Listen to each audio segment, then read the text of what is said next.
The chair recognizes the honourable member for Labrador West. Thank you, Mr. Chair.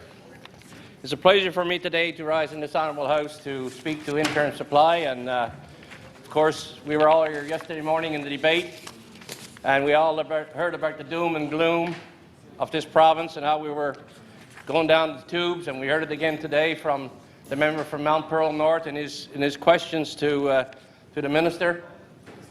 But Mr. Chair, I can assure you that nobody has felt the downturn in the economy worse than the people of Labrador West. We have suffered greatly since 2014. And by the way, 2014 was the year, February actually, 2014 was the year that we saw the closure of Wabush mines. That wasn't under our watch. That wasn't under our watch.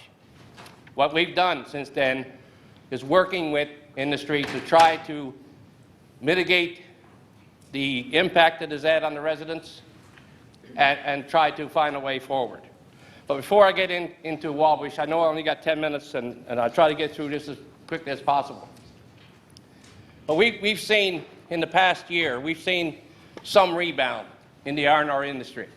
And as you know, Labrador West is totally at the mercy of the R&R industry and the prices of iron ore and the world markets. So we heard just last week, of course, from IOC that they were going to move in and expand Wabush 3. Now, I'm going to give a little bit of history, because when people, and I've heard it, and I guess no disrespect to anybody, but when they hear Wabush 3, they automatically assume that it's Wabush mines. Well, I'm going to use an analogy to try to explain to the people opposite and to the people who are not familiar with the region. I'm going to use the analogy of Mount Pearl and the Southlands. Now, Southlands is right next to Mount Pearl, but Southlands is not a part of Mount Pearl. It's part of St. John's. And Wabush 3 is much the same. I mean, Wabush is probably next to the Wabush iron ore. It's not as close as it is to IOC, but it's the same thing. It's not part of Wabush. It's a part of IOC. And they're moving ahead with this development because they see this as the way forward for the company. It's the future of the company. It's I guess, the shining star in the future, because it is a great deposit of iron ore. And they're going to move forward with the development that will provide 70 jobs in the development stage, and will give the mine 12 to 15 years of extra life. And it shows that people like the Rio Tintos of the world, which own IOC, have confidence in the R&R industry, and they have confidence in Labrador West. So Labrador West, Mr. Speaker, is rebounding and will be a great contributor, as it has been since 1960, to the economy of this province, because we have given our fair share.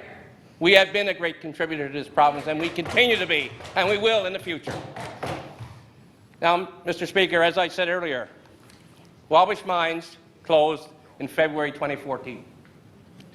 It was a great blow to the region, and the region has suffered tremendously, especially the workers and pensioners of Wabush mines.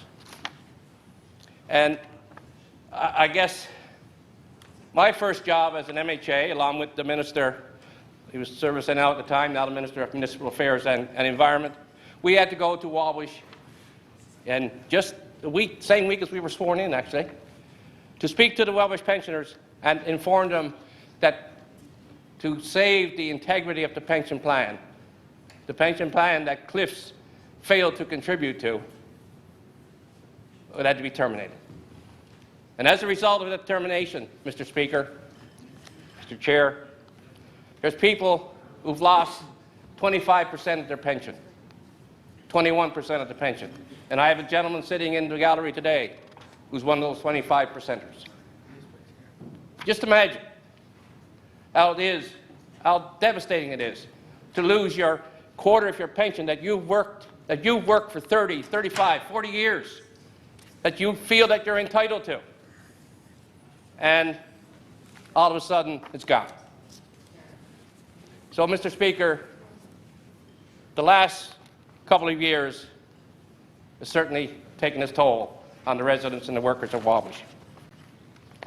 as you know, there was a court case in Montreal on December the 20th that we supported to have the case moved to St. John's as opposed to Montreal. And we never got a favourable ruling. And we did do a private amendment motion on that, yes. But in his ruling, Judge Hamilton did say, and did leave the door open for us as a government, because he said we do have the opportunity to refer our deemed trust clause in our Pensions Benefits Act to the Newfoundland Court of Appeal for an interpretation. Mr. Speaker, Mr. Chair, because I guess we want it, and we should, and we need it to do something to support the pensioners of Wabush, I am very, very pleased today to announce and to report that we, as a government, will be referring to the Newfoundland Court of Appeal the deemed trust clause, which is clause 32 of the Pensions Benefit Act, for an interpretation. And you know what?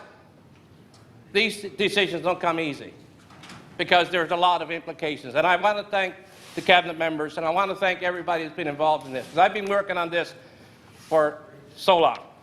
But I'm glad to have the support of my Cabinet, my caucus today, to move this forward. And there's a couple of people I want to single out. And certainly the Minister of Justice, because this does fall under the Justice. When you're referring court matters, it does fall under the Minister of Justice. I want to thank the Premier, who's still with me on this. I want to thank the Minister of Service NL, who's responsible for the Pensions Benefits Act. And I'd be remiss if I certainly didn't thank the Minister of Municipal Affairs and Environment, who was such a big part of this and just got moved from the Department of Service NL. So there's a lot of work being put into this. And I want to thank as well the pensioners of Wabush. And there's one person I want to single out, because she's been relentless, and rightly so. And rightly so, because she's a pensioner as well that's losing a quarter of her pension. I want to single out Rita Pinn, who's done so much work on this file on behalf of the pensioners, both the unionized and the non-unionized pension, because there's two pension funds. But I want to thank her because she's been relentless. And I know the work and the amount of time that she's put into this. She's been a constant supporter of this and relentless. So I want to say to her, Rita, thank you. Because it's because of your continued efforts, along with your supporters and your pensioners, that we are doing this today. And we are doing this because it's the right thing to do, Mr. Chair. It's the right thing to do. It's something that we need to take to the nth degree. We need to take this as far as we possibly can. We don't know what the outcome is going to be, but certainly we have decided today that this is something that we want to do and we're going to do. How long a time it takes, I'm not sure. But Mr. Chair, I just want to say that Labrador West, and in particular Wabush, have experienced, I guess you could say, 3 years now, because it's March 2017, so it's 3 years since the closure of Wabush Mines. And, you know, since the 1960s, we've seen the ups and downs. We've seen the booms and busts. And 1982 is the one that comes to mind, when we lost 700 people in layoffs. Some of them never, ever returned to their jobs. But today, for instance, Mr. Chair, in IOC, we're at the highest employment we've ever been. And the future looks bright. Now, I can also say that Wabush Mines, we haven't given up on Wabush Mines.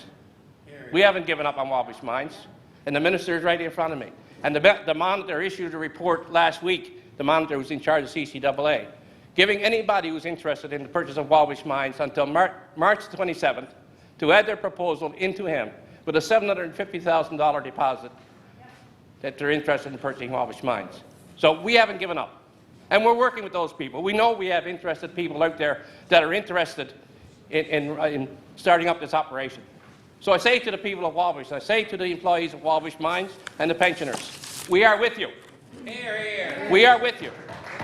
It's taken longer than I wanted, and taken longer than everybody wanted. And I'm sure that the impatience is there. But, Mr. Chair, we are with them, and we will do whatever we can to make this successful. Thank you, Mr. Chair.